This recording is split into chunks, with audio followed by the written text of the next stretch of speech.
Auzubillahiminash-shaytanir-rajeem. Bismillahir-rahmanir-rahim. So today we are going to discuss about the importance of water.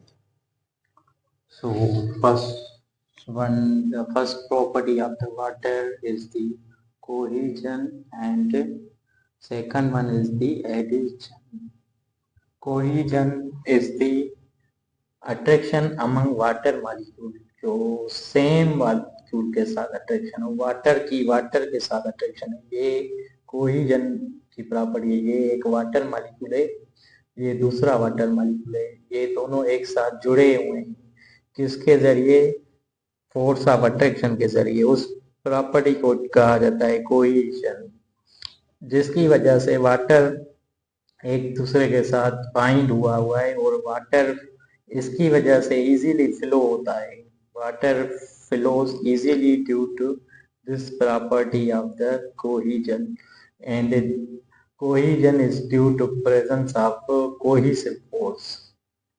Cohesive force, it is the force of attraction between similar molecule. Water to water attraction is known as cohesive force. और ये cohesion जो property है ये cohesive force की मदद से, जिसकी वजह से, और ये मेजर इसको, जिसकी वजह से ये water act as a best transport medium. और दूसरी प्रॉपर्टी है adhesion. Adhesion is the attraction of water molecule with other polar molecule. दूसरे प्लांट्स के अंदर कुछ ऐसे मॉलिक्यूल पोलर होते हैं, जैसे लिग्निन हो गया. तो लिग्निन ऐसा सेल वॉल को बनाता है. जब पे वाटर की मूवमेंट होती है स्टेम के जरिए, स्टेम के अंदर जाइलम की मदद से, तो उनके साइड वॉल से जो मॉलिक्यूल्स होते हैं जो सेल वॉल को बनाते हैं, लिग्निन हो गया, सेलुलोज हो गया, ये पोलर मॉलिक्यूल होते हैं. तो वाटर, जब ये एक वाटर मॉलिक्यूल है, ये दूसरे अदर पोलर मॉलिक्यूल के साथ जुड़ा हुआ है. ये वाटर मॉलिक्यूल है और ये अदर पोलर मॉलिक्यूल है, ये जुड़ा हुआ है. इस कौन सी प्रॉपर्टी के जरिए? ये एडिशन प्रॉपर्टी के जरिए. And adhesion is occur due to adhesive force of attraction. तो adhesive force is the force of attraction between dissimilar molecule. The force of attraction between water molecule and with the wall of container. जैसे हम कहते हैं कि एक bowl है, उस bowl में वाटर पड़ा है, तो उसमें बहुत अमाउंट में वाटर है, वो कंपाउंड फॉर्म में. तो वाटर मॉलिक्यूल के साथ जो इंटरेक्शन है वो कौन सी है? वो कोहेशन प्रॉपर्टी है. और वाटर मॉलिक्यूल और जो साइड वॉल्स हैं उनके मॉलिक्यूल के साथ वाटर की जो अट्रैक्शन है उसको कहा जाता है adhesion. And both addition and cohesion of the water occur due to hydrogen bond, due to which act as a base transport medium. जैसे हम एग्जाम्पल लेते हैं कि हमारे ब्लड के अंदर वाटर 90% होता है, लिक्विड पोर्शन होता है प्लाज्मा के अंदर 90% वाटर होता है. तो water act as a base transport medium due to presence of this both these property, cohesion and adhesion. And these both property are due to presence of a specialized type of intermolecular force of attraction called hydrogen bond. ये hydrogen bond की मदद से क्या हो रहा है? Base transport medium act कर रहा है. ये देखिए, ये एग्जाम्पल है, ये स्टेम का कंपोजिशन है. स्टेम के अंदर ये जो है वाटर के मॉलिक्यूल मूव कर रहे हैं. ये जो आप पर्पल कलर के, ब्लू कलर के देख रहे हैं, ये वाटर मॉलिक्यूल है. ये स्टेम के, ये जाइलम सेल है, जाइलम का कंपार्टमेंट है, जहां से स्टेम के अंदर रूट्स के जरिए जो वाटर आता है वो जाइलम की मदद से अपर बॉडी पार्ट्स तक जाता है. तो वहाँ स्टेम के अंदर ये एडिसिव फोर्स लगता है और कोहेसिव फोर्स लगता है, तो जिसकी वजह से वाटर की मूवमेंट होती है अपर बॉडी पार्ट्स के जरिए. तो यहाँ देखिए, ये वाटर मॉलिक्यूल्स जो है क्या कर रहे हैं? ये मूव कर रहे हैं, ये ये वाटर मॉलिक्यूल मूव कर रहे हैं upper parts of the body, aerial parts of the body, वहां मूव कर रहे हैं। तो ये एक वाटर मॉलिक्यूल है, ये जूम दिखाया गया है यहाँ, ये एक दूसरा वाटर मॉलिक्यूल है। इनके बीच में जो ये अट्रैक्शन है, इस फोर्स ऑफ अट्रैक्शन को कहा जाता है, अट्रैक्शन को कहा कोहिजन, जिसकी वजह से। तो यहाँ देखिए वाटर के मॉलिक्यूल, ये जाइलम का सेल वॉल है जो लिग्निन से बना हुआ है, टू कंपोनेंट सेल्यूलोज और लिग्निन से बना होता है। Plant cell wall is made up of cellulose and lignin. तो ये वाटर मॉलिक्यूल क्या कर रहा है, ये साइड वॉल है उससे अटैक किया हुआ है, उससे जुड़ा है। जैसे वाटर मॉलिक्यूल यहाँ देखिए, ये वाटर मॉलिक्यूल है, ये यहाँ इस साइड वॉल से जैसे गुजर रहा है, तो ये इस प्रॉपर्टी को कहा जाता है एडिशन। तो जैसे वाटर की मूवमेंट होती है जाइलम कंपार्टमेंट में, वो इसी प्रॉपर्टी की वजह से होती है, दोनों प्रॉपर्टी की वजह से। और दोनों प्रॉपर्टी की वजह से वाटर एक्ट होता है बेस्ट ट्रांसपोर्ट मीडियम, और ये हाइड्रोजन बॉन्ड का बहुत रोल होता है इसमें। हम डिस्कस करेंगे वाटर की दूसरी property, water act as a universal solvent. Water को यूनिवर्सल सॉल्वेंट पे कहा जाता है, बायोलॉजिकल सॉल्वेंट पे कहा जाता है, क्योंकि जितनी भी बायोकेमिकल रिएक्शन होते हैं, जितने भी जैसे डाइजेशन हो गया, वो वाटर के मौजूदगी में ही होते हैं। तो water act as a excellent transport medium, excellent or universal solvent due to polar nature of water molecule. Water के अंदर हाई पोलरिटी है। मैंने आपको पढ़ाया था कि वाटर जो बना हुआ है H2O, वाटर का मॉलिक्यूल। तो वाटर के अंदर देखो है जो है हाई पोलरिटी, ऑक्सीजन पे स्लाइटली नेगेटिव और हाइड्रोजन पे पार्शियल पॉजिटिव चार्ज होता है, जिसकी वजह से water act as a polar molecule, क्योंकि इनके अंदर पोलर कोवेलेंट बॉन्ड होता है, जिसकी वजह से वाटर एक करता है यूनिवर्सल सॉल्वेंट, बायोलॉजिकल सॉल्वेंट। जो भी पर्टिकुलरली जो भी आयोनिक कंपाउंड होते हैं, जैसे नमक हो गया, सोडियम क्लोराइड कहते हैं हम उसको केमिकल नेम में। तो आयोनिक कंपाउंड यहाँ इलेक्ट्रोलाइट्स हो गए, वो जैसे ही हम वाटर के अंदर इंटर करते हैं तो वो क्या होते हैं, these compound dissociate into their ions, positive ions को केटायन कहेंगे। जैसे सोडियम क्लोराइड हो गया, तो सोडियम क्लोराइड वाटर के अंदर डिजॉल्व होगा तो सोडियम पॉजिटिव हो जाएगा, क्लोरीन नेगेटिव हो जाएगा। सोडियम को कहेंगे सोडियम केटायन बन गया और क्लोराइड नेगेटिव आयन एनायन बन गया। तो ये वाटर के साथ रिएक्ट करेगा, उस पॉजिटिव वाला नेगेटिव के साथ जुड़ेगा, बनाएगा सोडियम हाइड्रोक्साइड, और क्लोराइड H+ के साथ जुड़ेगा तो हाइड्रोजन क्लोराइड बनाएगा। तो ये अदर कंपाउंड बनाएंगे। तो water act as a universal solvent for or best solvent for particularly ionic compound, जो पोलर कंपाउंड होते हैं, पोलर इन नेचर होते हैं। तो कुछ नॉन पोलर सब्स्टेंस के लिए लाइक फैटी एसिड, जिनके ऊपर चार्ज ग्रुप होता है, क्योंकि फैटी एसिड के दो एंड्स होते हैं, एक होता है हेड, दूसरा होता है टेल रीजन। तो हेड के ऊपर चार्ज ग्रुप होता है, जिसकी वजह से वाटर उनको डिजॉल्व कर देता है, जिसकी वजह से। तो वाटर जो होता है वो सॉइल के अंदर जो मिनरल्स होते हैं उनको भी डिजॉल्व करता है। जो प्लांट के रूट्स होते हैं उसके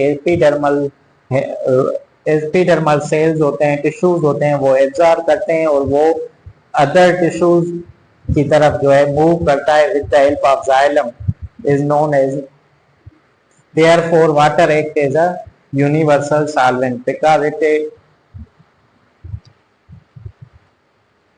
पे। हमारा दूसरा टॉपिक है हाई स्टेज की हीट कैपेसिटी। हाई स्टेज की वाटर इज हाई स्टेज की heat capacity due to polar nature of the water molecule due to hydrogen bond. पर उससे पढ़ने से पहले हम पढ़ते हैं कि what is heat capacity, the amount of heat energy required to minimum increase in temperature of the substance, increase in temperature of the substance. तो जो हम किसी सब्स्टेंस को हीट देते हैं तो उसका टेम्परेचर कितना बढ़ता है, उस उसको कहते हैं हीट कैपेसिटी। किसी सब्सटेंस को जब भी हम हीट देते हैं तो स्पेसिफिक की हीट कैपेसिटी उसको कहा जाता है जिसमें हम क्या करते हैं, किसी जैसे वाटर हो गया उसका 1 ग्राम लेते हैं, 1 ग्राम ऑफ वाटर, उस 1 ग्राम ऑफ वाटर हम देखते हैं उस वाटर की जो टेम्परेचर है वो 15 सेंटीग्रेड है। तो हम 15 सेंटीग्रेड से 16 सेंटीग्रेड तक पहुंचाने के लिए हम कितनी एनर्जी इसको देते हैं, इसको टेम्परेचर उसको कहते हैं, उस हीट एनर्जी को कहते हैं स्पेसिफिक हीट कैपेसिटी। तो water has high specific heat capacity. तो उस कितनी कैलोरीज रिक्वायर्ड है, 15 सेंटीग्रेड से 16 सेंटीग्रेड जब भी हम वाटर को हीट अप करते हैं उसमें कितनी कैलोरीज रिक्वायर्ड है, उस अमाउंट को कहा जाता है स्पेसिफिक हीट कैपेसिटी। तो water is high specific heat capacity due to its hydrogen bond. तो 1 calorie is equal to 4.184 joule per gram and in other kilogram में हम देखेंगे तो 4200 किलो जूल पर केजी। तो वाटर इसी प्रॉपर्टी की वजह से water act as a temperature stabiliser regulator for organism. जब हार्ड इन्वायरमेंट होती है या प्रोटोप्लाज्म के अंदर चेंजेस होती है तो इसी वजह से, क्योंकि जितनी भी हीट एनर्जी होती है वो हाइड्रोजन बॉन्ड को ब्रेक डाउन के लिए एब्जॉर्ब हो जाती है, जिसकी वजह से प्रोटोप्लाज्म के अंदर चेंजेस नहीं होती, प्रोटोप्लाज्म के एनवायरनमेंट के अंदर चेंजेस नहीं होती due to presence of water की मौजूदगी की वजह से। तो जिसकी वजह से हम कहते हैं तो वाटर का टेम्परेचर हाई करने के लिए, उसको वार्म अप करने के लिए हाइट एनर्जी ज्यादा रिक्वायर्ड है, उसमें अमाउंट ज्यादा रिक्वायर्ड है, क्योंकि जितनी भी एनर्जी होती है वो हाइड्रोजन बॉन्ड को ब्रेक डाउन करने के लिए रीअब्सॉर्ब हो जाती है। इस फिनोमेना को कहते हैं स्पेसिफिक हीट कैपेसिटी। और दूसरा हो गया water is high specific of vaporisation. Vaporisation ऐसी प्रोसेस है जिसमें क्या करते हैं, हम किसी भी सब्सटेंस को लेते हैं, उसको जो उसकी लिक्विड स्टेट है उसको वेपर वाली गैसियस स्टेट में कन्वर्ट करते हैं, तो उसको कहा जाता है वेपोराइजेशन। तो water is high heat of vaporisation. The amount of energy required to 1 gram of water from liquid state to gaseous state. तो water is high heat of vaporisation. तो इतनी हीट एनर्जी, जब भी हम हीट एनर्जी रिक्वायर करते हैं जिसके लिए 1 ग्राम ऑफ वाटर लेते हैं, उसको लिक्विड स्टेट में कन्वर्ट करते हैं गैसियस फॉर्म में, is known as heat of vaporisation. उसको हम हीट ऑफ वेपोराइजेशन कहते हैं। तो ये बहुत important process. Specific heat of vaporisation of water is 574 kilo calorie पर केजी। तो वाटर के अंदर ये जो है, वाटर को वेपर्स की स्टेट में कन्वर्ट करने के लिए इतनी एनर्जी रिक्वायर्ड है, तो वो लिक्विड स्टेट में कन्वर्ट हो जाएगा। तो जो हाई हीट ऑफ वेपोराइजेशन है वाटर की, वो एनिमल और प्लांट्स को बॉडी को कूल करने के लिए क्या करता है, हेल्प करता है। तो during the process of perspiration and transpiration ऐसा अमल है जिसके जरिए प्लांट्स क्या करता है, स्टोमेटा के जरिए वाटर वेपर्स को लॉस करता है, जिसके जरिए जैसे ही वाटर वेपर्स लॉस होते हैं तो इतनी अमाउंट ऑफ एनर्जी जो है इससे लॉस होती है और प्लांट कूल महसूस करता है, यानी एवापोरेशन इज कूलिंग प्रोसेस। तो यहाँ पे पर्सपायरेशन प्रोसेस ऑफ स्वीटिंग, जैसे हमें पसीना आता है तो जैसे ही पसीना निकलता है जिसम से, हमारे स्वीट ग्लैंड से, स्वीट पोर्स, जो पोर्स होते हैं स्वीट ग्लैंड्स के अंदर, तो उसके दौरान जो है लॉट ऑफ एनर्जी जो है वो लॉस होती है, जिसकी वजह से हमें कूलिंग महसूस होती है। तो presence of hydrogen bonds among water molecule cause the water to remain liquid rather than change to ice or steam। तो हाइड्रोजन की वजह से वाटर मॉलिक्यूल अपनी लिक्विड स्टेट में रहता है, इस rather than change to ice or steam, बनस्पत आइस या स्टेम वाली हालत में होने से। और जो हमारे वाटर के अंदर एनिमल रहते हैं, जो आइस लेयर्स होते हैं वाटर, उनके अंदर ice layers at the surface act as insulator to prevent the water below it from freezing, thus protecting the aquatic organism from freezing. जैसे वो फ्रीज ना हो, इसी वजह से जो आइस लेयर होता है वो फॉर्म होता है, जो एक्स्ट्रा हीट एनर्जी लॉस करने से बचाता है, तो जिसकी वजह से एक्वेटिक ऑर्गेनिज्म प्रोटेक्ट रहते हैं उस वाटर के अंदर। और अब हमारा हो गया हाइड्रोफोबिक एक्सक्लूजन। हाइड्रोफोबिक एक्सक्लूजन ऐसी फिनोमेना है जिसमें नॉन पोलर सब्सटेंस ज्वाइन होके क्या करते हैं, एक्वस एनवायरनमेंट के अंदर जैसे ही हम रखते हैं एक्वस मीडियम के अंदर, वाटरी मीडियम के अंदर, तो वो ज्वाइन होके सिंगल ड्रॉप बनाते हैं। जैसे उनकी कांटेक्ट के अंदर वाटर की और उनकी कांटेक्ट जो है रिडक्शन होती है। जैसे ये देखें, ये कितने ड्रॉप्स हैं, ये मिलके क्या बनाएंगे, सिंगल ड्रॉप बनाए, ड्रॉपलेट्स बनाएंगे।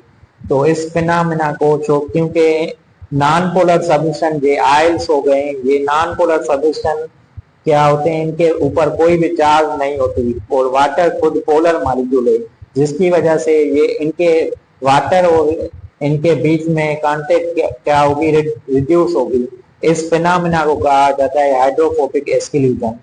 एग्जाम्पल में हम लेते हैं, if you place few drop of oil on the surface of water solution, oil drop will tend to join into single drop. Oil के ड्रॉप्स हम कुछ वाटर के अंदर लेते हैं तो वो मिलके क्या बनाते हैं, सिंगल ड्रॉप बनाते हैं, क्योंकि इनके ऊपर कोई भी चार्ज नहीं होता, क्योंकि ये हाइड्रोफोबिक कंपाउंड होते हैं, वाटर फियरिंग कंपाउंड होते हैं। This process is driven by the inherent water fearing nature of these molecules, क्योंकि इनके अंदर वाटर फियरिंग के वाटर को रिपेल करते हैं, जिसकी वजह से ये हाइड्रोजन बॉन्ड वाटर के साथ नहीं बनाते, तो ये एक दूसरे के साथ मिलके एक अलग लार्ज पार्टिकल बनाता है। तो इसकी वजह से ये सेल मेम्ब्रेन के अंदर जो वाटर फ्लो करता है, तो इसकी वजह से लिपिड बायलेयर की जो स्टेबिलिटी है, इंटीग्रिटी है, वो मेंटेन होती है। तो this is the most important phenomena which help in the maintaining the structure or stability of the plasma membrane of the cell। और अब हम पढ़ते हैं आयोनाइजेशन ऑफ वाटर। आयोनाइजेशन ऐसी प्रॉपर्टी है, the process of formation of ions, cation और anion. तो ionisation और we can say the dissociation of molecule. कोई भी मॉलिक्यूल जो एटम से बना हुआ है वो क्या करता है, वो डिसोसिएट होता है, टूटता है। टूटने के नतीजे में वो आयंस, जैसे यहाँ देखिए वाटर टूट रहा है, ये H positive ion OH negative ion बना रहा है। तो वाटर जैसे ही टूटता है तो ये इक्वल नंबर ऑफ आयंस बनाता है, H पॉजिटिव आयन है, OH नेगेटिव आयन। इस प्रॉपर्टी को कहा जाता है आयोनाइजेशन। और इस प्रॉपर्टी की वजह से वाटर एक्ट करता है both as an acid and base, और इस प्रॉपर्टी को कहा जाता है amphoteric. Water act as amphoteric, तो water act as both acid and base due to this ionisation property of the water. तो water act as a proton donor. जैसे यहाँ देखे H+ डोनेट, ऐसा सॉल्यूशन जिसमें प्रोटॉन का अमाउंट ज्यादा है उसको कहा जाता है एसिडिक सॉल्यूशन। ऐसा सॉल्यूशन जिसमें OH+ ion, OH negative ion ज्यादा हो उसको कहा जाता है बेसिक सॉल्यूशन। जिसमें इक्वल नंबर ऑफ आयन्स होंगे, दोनों H+ आयन है, उसको कहा जाता है न्यूट्रल सॉल्यूशन। तो इसी प्रॉपर्टी की वजह से ionisation water act as amphoteric, यानी dual nature. Amphi means dual और both, teric means nature, dual nature इसकी होती है। वो it act as both acid and base. इसी एम्फोटेरिक की नेचर की वजह से water act as a buffer act करता है। तो ये स्केल है, पीएच स्केल कहते हैं। पावर ऑफ हाइड्रोजन 0 से लेके स्टार्ट होता है 14, बीच में 7 होता है। ऐसा सॉल्यूशन जिसकी पीएच 7 से बिलो हो तो उसको कहेंगे एसिडिक सॉल्यूशन। उसको कहेंगे एसिडिक सॉल्यूशन।